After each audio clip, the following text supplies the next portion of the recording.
exercise.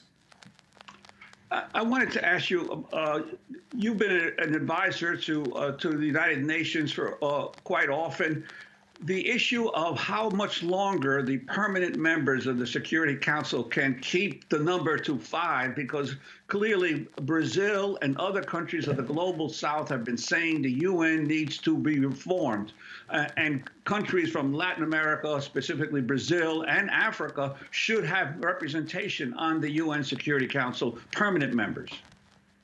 Yes, you know, the P5, the permanent 5, which is the United States, China, Russia, France, and the United Kingdom, was the World War II victor group in 1945.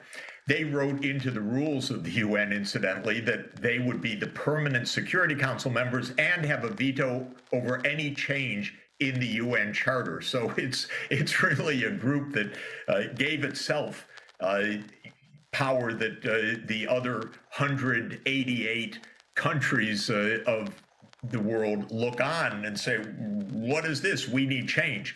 I would say the country that is most amazed and frustrated by this, in fact, is India.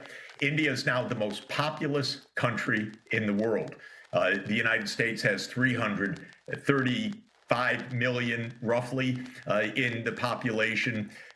Britain, France, roughly 60 million. India, 1.4 billion, not on the Security Council, a nuclear power, a world superpower, the president of the G20 this year, really not happy about that.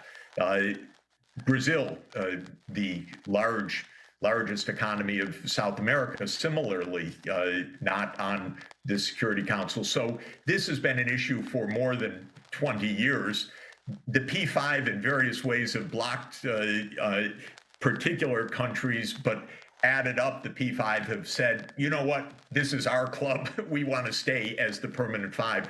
But I think as we really face the reality of it's not just a post-US dominated world, but actually a post-Western dominated world, because it was the US as the dominant power among the so-called West, which means the US, Britain, European Union, and honorary Western membership, Japan, let's say. But we're post-Western as well as post-US in dominance. And these international institutions will need to change, or they won't function in the 21st century. And if they don't function, it's actually a disaster for us. If they didn't exist, we'd have to make them because we need them to function. So we also need to renovate them. I wanted to talk about China negotiating these various agreements. Let's turn to Brazil's President Luiz Inácio Lula da Silva, speaking before his meeting with Chinese President Xi Jinping. What does Putin want? Putin can't keep Ukraine's territory. Maybe we don't even discuss Crimea, but he will have to rethink what he has invaded. Also, Zelensky can't have everything he wants to demand. NATO will not be able to set itself up at the border, so this is something we have to put on the table.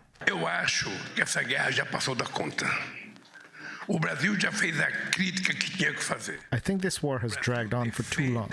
Brazil has already criticized what it had to criticize. Brazil defends each nation's territorial integrity, so we disagree with Russia's invasion of Ukraine. Because it looks like Ukraine is on the verge of a major counteroffensive against Russia. And in order to do this, needs massive support from Western countries, meaning military weapons. Can you talk about what China's role is here, the peace plan it has put forward, but also these other deals that China is helping to negotiate, like the successful rapprochement between Saudi Arabia and Iran, and then what they're suggesting about Israel and Palestine? President Lula uttered in a few words the core of this issue that most of our media dare not explain to the American people, and that is the expansion of NATO. This is a war fundamentally about the U.S. attempt to expand a U.S. military alliance to Ukraine and to Georgia. Georgia is a country in the Caucasus, also on the Black Sea. The U.S. strategy, going back decades, has been to surround Russia in the Black Sea, with Ukraine, Romania, Bulgaria, Turkey, and Georgia, all NATO members surrounding Russia and its naval fleet in the Black Sea, with a naval fleet that has been the Black Sea naval fleet of Russia since 1783. Russia has said, this is our red line, and it has said that for decades.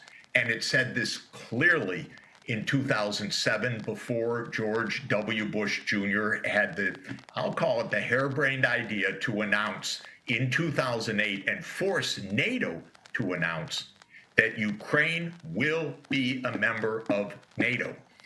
And this is what President Lula was saying and what President Xi Jinping of China has been saying.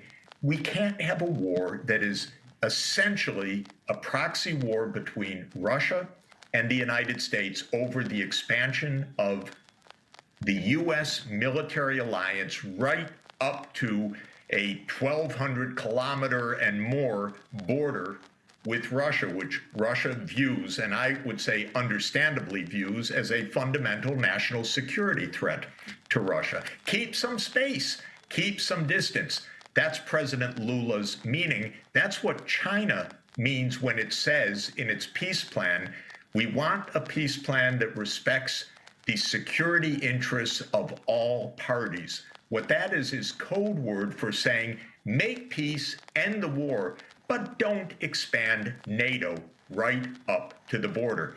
The American people have not heard an explanation of this all along. It's shocking to me because as a close observer of this for 30 years, this has been the casus belli. And yet our newspapers won't even report the background to this.